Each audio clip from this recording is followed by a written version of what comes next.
നമസ്കാരം. ഇന്നത്തെ പുതിയ വീഡിയോയിലേക്ക് എല്ലാവർക്കും സ്വാഗതം. നമ്മുടെ ബോബി ചെമ്മണ്ണൂർ തുടങ്ങിയിരിക്കുന്ന പുതിയൊരു ബിസിനസ് സംരംഭം അടിപൊളി പരിപാടിയാണ് കേട്ടോ. മറ്റൊന്നല്ല, കേരള സംസ്ഥാന ഭാഗ്യക്കുറി എന്ന് പറയുന്ന നമ്മുടെ ലോട്ടറി ഉണ്ടല്ലോ, തനി ഉടായ്പാണ് എന്നുള്ളത് നമുക്കറിയാം. അതായത് ഇത്രയും ലോട്ടറികൾ വിറ്റഴിക്കുമ്പോൾ വളരെ ചുരുക്കം മാത്രം പേർക്കാണ് അതിൽ പ്രൈസുകൾ അടിക്കുന്നത്. അപ്പോൾ അതിന് ചുറ്റിയിട്ടുള്ള ഒരുപാട് പരാതികൾ മൊത്തത്തിൽ വന്നിട്ടുണ്ട്. അപ്പോൾ പ്രൈവറ്റായിട്ട് ലോട്ടറി തുടങ്ങാൻ പാടില്ല എന്നുള്ളതാണ് സർക്കാരിൻ്റെ തീരുമാനം.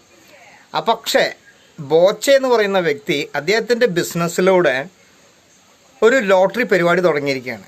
അതായത് ബോച്ചെ എന്ന് പറയുന്ന ഒരു ചായല പാക്കറ്റ് 40 രൂപ കൊടുത്തിട്ട് നമ്മളത് മേടിക്കുമ്പോൾ അതിൻ്റെ മുകളിൽ ഒരു നറുക്കെടുപ്പിലൂടെ ലഭിക്കുന്ന സമ്മാനം കൊടുക്കാൻ വേണ്ടിയിട്ടുള്ള ഒരു കാർഡും കൂടി ഉണ്ട്.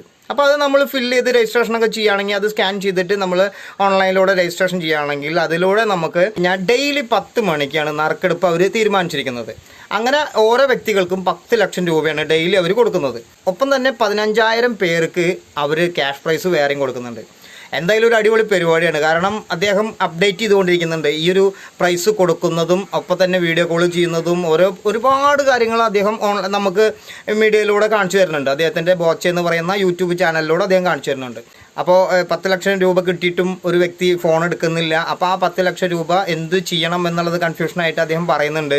ഓഡിയൻസിൻ്റെ, അതായത് അദ്ദേഹത്തിൻ്റെ ചാനൽ കാണുന്ന ഓഡിയൻസ് തീരുമാനിക്കട്ടെ ആ 10 ലക്ഷം രൂപ എന്ത് ചെയ്യണം എന്നുള്ളതൊക്കെ. അപ്പോൾ ഒരുപാട് കമൻറ്റുകളൊക്കെ അങ്ങനെ വന്നിട്ടുണ്ട്. ബഹുമാനപ്പെട്ട റിയാസ് മന്ത്രി അദ്ദേഹം ആണ് ആ ഉദ്ഘാടനം ചെയ്തത്.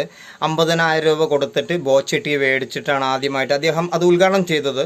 അപ്പോൾ ആ വീഡിയോ ഒക്കെ അദ്ദേഹം അപ്ലോഡ് ചെയ്തിട്ടുണ്ട്. അപ്പോൾ ഈ ഇതിൽ നിന്ന് കിട്ടുന്ന ക്യാഷ് മുഴുവൻ സൗദിയിൽ നിന്ന് വരുന്ന നമ്മുടെ അബ്ദുൾ റഹീം എന്ന് പറയുന്ന അദ്ദേഹത്തിന് നാട്ടിൽ ഒരു ബിസിനസ് ചെയ്യാൻ വേണ്ടിയിട്ട് ഒരു എമൗണ്ട് കൊടുക്കുക എന്നുള്ളതാണ് പറയുന്നത്. അപ്പോൾ അദ്ദേഹത്തിൻ്റെ ഫാമിലിക്കും അദ്ദേഹത്തിനും ഇവിടെ നാട്ടിൽ വന്നിട്ട് ബുദ്ധിമുട്ടാതിരിക്കാൻ വേണ്ടിയിട്ടുള്ള ഒരു ബിസിനസ് തുടങ്ങാനുള്ള ഒരു ക്യാഷ് ആയിട്ടാണ് അദ്ദേഹം കൊടുക്കണം എന്നുള്ളതാണ് പറയുന്നത്. അപ്പോൾ ഒരു ബിസിനസ് ചെയ്യുമ്പോൾ ആ കിട്ടുന്ന തുക കൂടി അദ്ദേഹം ഈ ഒരു ചാരിറ്റി കാര്യങ്ങൾക്ക് വേണ്ടിയിട്ട് ഉപയോഗിക്കുകയാണെന്നുള്ളതാണ്. എന്തായാലും ബോച്ചെ തുടങ്ങിയിട്ടുള്ള ഈ ഒരു ബിസിനസ് സംരംഭം എന്തായാലും അത് വളരെ ഉപകാരപ്പെട്ടിട്ടുള്ള ഒരു കാര്യമാണ് നാട്ടുകാർക്ക് മുഴുവൻ. അതായത് സാധാരണക്കാർക്കൊക്കെ അത് ഉപകാരപ്പെടുന്ന ഒരു കാര്യമാണ്. കാരണം 40 രൂപയ്ക്ക് നമ്മളൊരു ടിക്കറ്റ് മേടിച്ചിട്ട് അത് അടിച്ചില്ലെങ്കിൽ അത് കയറി കളയാൻ വേണം. അപ്പോൾ 40 രൂപയ്ക്ക് ഒരെണ്ണമല്ല, ഒരുപാട് ടിക്കറ്റ് ഡെയിലി എടുക്കുന്നവരുണ്ട്. അപ്പോൾ നിരാശകളാണ്. പക്ഷേ ഇത് 40 രൂപ കൊടുത്ത് നമ്മൾ ഒരെണ്ണം മേടിക്കുമ്പോൾ ഒരു ചായല പാക്കറ്റാണ് നമുക്ക് കിട്ടുന്നത്. അങ്ങനെ നമ്മളിപ്പോൾ ഡെയിലി ഓരോ പാക്കറ്റ് മേടിക്കുകയാണെങ്കിലും നമുക്ക് ചായല കൂടുതൽ വീട്ടിലുണ്ടാവുന്നുള്ളൂ. പക്ഷേ എങ്കിലും കൂടിയിട്ട് അതൊരു ഉപയോഗം കൂടി ഉണ്ട് എന്നുള്ളതാണ്. അപ്പോൾ 40 രൂപയ്ക്ക് 10 ലക്ഷം രൂപയാണ് പിന്നെ കിട്ടാൻ പോകുന്നത്. അപ്പോൾ ഈ ഒരു ചായലയുടെ പരിപാടി എന്ന് പറയുന്നത്, ചായല നമുക്ക് ആവശ്യമാണെങ്കിൽ നമ്മൾ ഓൺലൈനിലൂടെ ബുക്ക് ചെയ്തിട്ടാണ് നമ്മൾ വരുത്തുകയാണെന്നുള്ളതാണ്. അപ്പോൾ ഇന്ത്യയിൽ അടുത്ത മാസത്തിലൂടെ അദ്ദേഹം 1 ലക്ഷത്തോളം സൂപ്പർ മാർക്കറ്റിൽ ഇത് അവൈലബിൾ ആവും എന്നുള്ളതാണ് അദ്ദേഹം പറയുന്നത്. എന്തായാലും അങ്ങനെ ഒരു ചായല നമുക്ക് ഓൺലൈനിലൂടെയും നമുക്ക് കിട്ടാൻ പോവുകയാണ്, പിന്നെ നമുക്ക് സൂപ്പർ മാർക്കറ്റിലൂടെയും കിട്ടാൻ പോവുകയാണ്. അപ്പോൾ അതൊക്കെ ഒരു ലക്കി ആയിട്ട് തന്നെ, അത് നല്ലൊരു കാര്യമായിട്ടാണ് ഞാൻ മനസ്സിലാക്കിയിട്ടുള്ള ഒരു കാര്യം കേട്ടോ. അപ്പോൾ അത് ഇതുപോലത്തെ ഒരുപാട് നല്ല നല്ല ബിസിനസ് സംരംഭങ്ങൾ നാട്ടുകാർക്ക് അല്ലെങ്കിൽ ആളുകൾക്ക്, ജനങ്ങൾക്ക് ഉപകാരപ്പെടുന്ന ലെവലിൽ അദ്ദേഹം ഇനി ഇറക്കട്ടെ. എന്തായാലും നല്ലൊരു നന്മമരം എന്നുള്ളതൊക്കെ പറയുകയാണെങ്കിൽ ബോച്ചെ എന്ന് പറയുന്ന അദ്ദേഹത്തിനെ തന്നെ നമുക്ക് ധൈര്യമായിട്ട് വിളിക്കാം എന്നുള്ളതാണ്.